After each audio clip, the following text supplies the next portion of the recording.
Breaking 15 in the 5K is very hard, but doing these things are really gonna help you break that barrier. So the first thing is building mileage slowly. So you wanna slowly build up your mileage to a mileage of about 100 miles per week.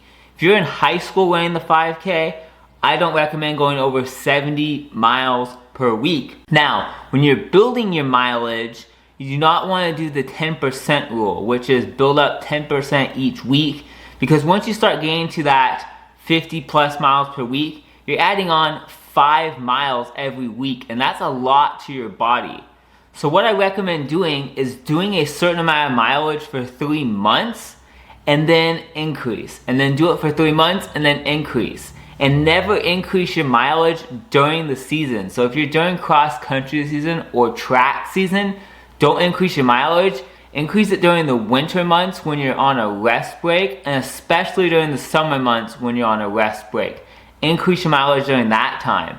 So if you're a freshman in high school and you're starting out at 20 miles a week, by the end of your senior year, you should be running close to that 50, 60 miles per week. If you're in college running the 5K, you should be increasing your mileage to get upwards of 100 miles per week. Now that's the most you should be doing. Once you build up your mileage slowly, then you need to be increasing this as well during your runs as your long run. So it should be 25% of your weekly mileage, starting out at about 15% of your weekly mileage, going upwards to 25%, and then building upon that. So if you're doing 40 miles a week, your long run might start out at 7.5 miles or so, or 6 miles, but it should build up to that 10-mile long run. You should be doing a very, very good long run.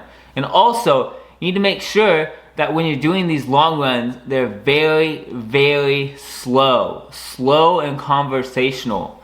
This should be done at 60% to 75% of your maximum heart rate, or a conversational pace. Something you can talk easily at while you're running. You're not out of breath, you're not, yeah, so, how's your day going? You're just like talking normally, you're not out of breath, okay? You wanna make that very, very easy.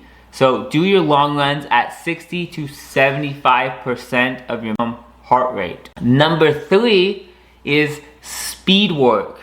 So when you're doing speed work, you're doing these at mile pace. Now some of you at Run 5Ks don't know what your mile pace is, and that's totally fine.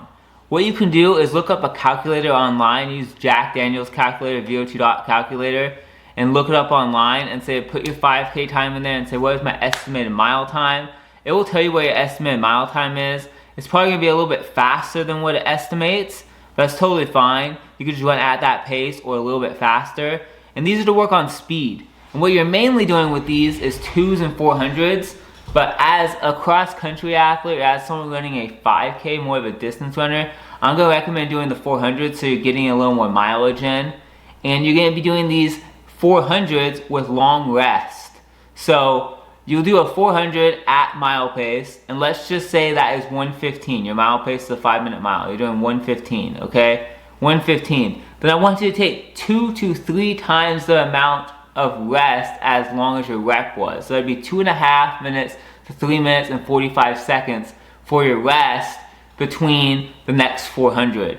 And then you're gonna do another one, and you're gonna do another one, and you're gonna do another one. And you're gonna do a workout like 8 by 400s, right? 8 by 400s or 10 by 400s. Something like that, working on a lot of speed work a long time, but also doing a long warm-up and a long cool down to really do that.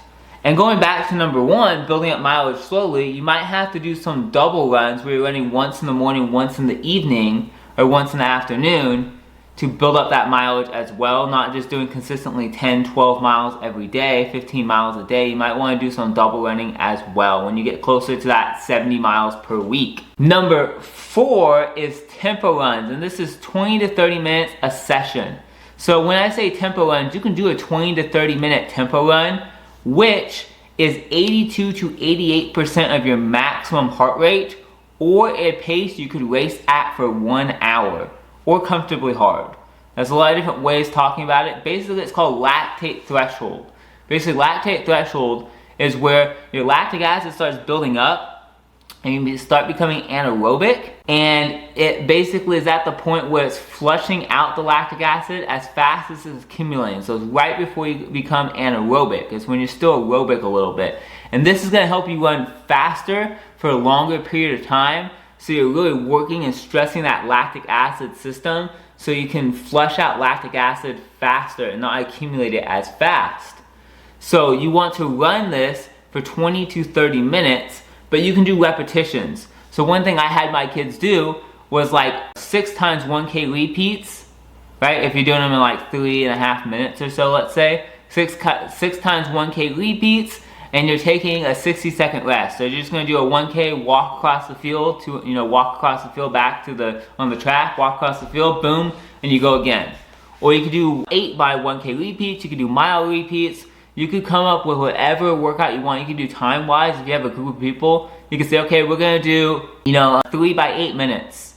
3 by 8 minutes is 24 minutes at tempo, and you're gonna take a 90-second rest between each one. Do no more than 90 seconds of rest. Do no less than 30 seconds of rest. So do 30 to 90 seconds of rest between these. I like to do about 60 seconds of rest between these. And you're gonna do 20 to 30 minutes of tempo running per session, and you're going to do about 1 to 2 sessions of this per week. I would say upwards of 2 sessions a week when you're training more for that 5K and you're training more for that cross-country endurance especially.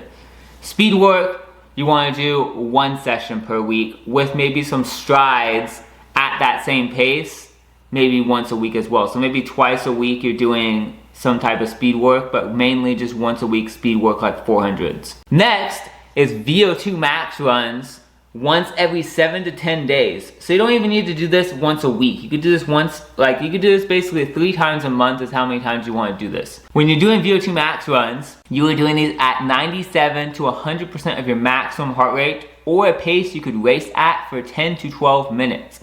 So for you guys trying to break 15 minutes in the 5K, it's probably going to be just around the pace you're going to keep for that 5K, or like closer to your 2-mile pace. So it's going to be somewhere around that range of that 5K pace to more of like your 2-mile pace, right? Your 3,200 meter pace, somewhere in there. So basically, you're going to run 1 to 5 minutes and take a rest of 4 to 30 seconds. So whatever you do, if you do a minute rep, you're going to take a 30-second rest. If you do a 2-minute rep, you're going to take a minute rest. A 3-minute rep, you're going to take a 2-minute rest. A 4-minute rep is a 3-minute rest, and a 5-minute rep is a 4-minute rest.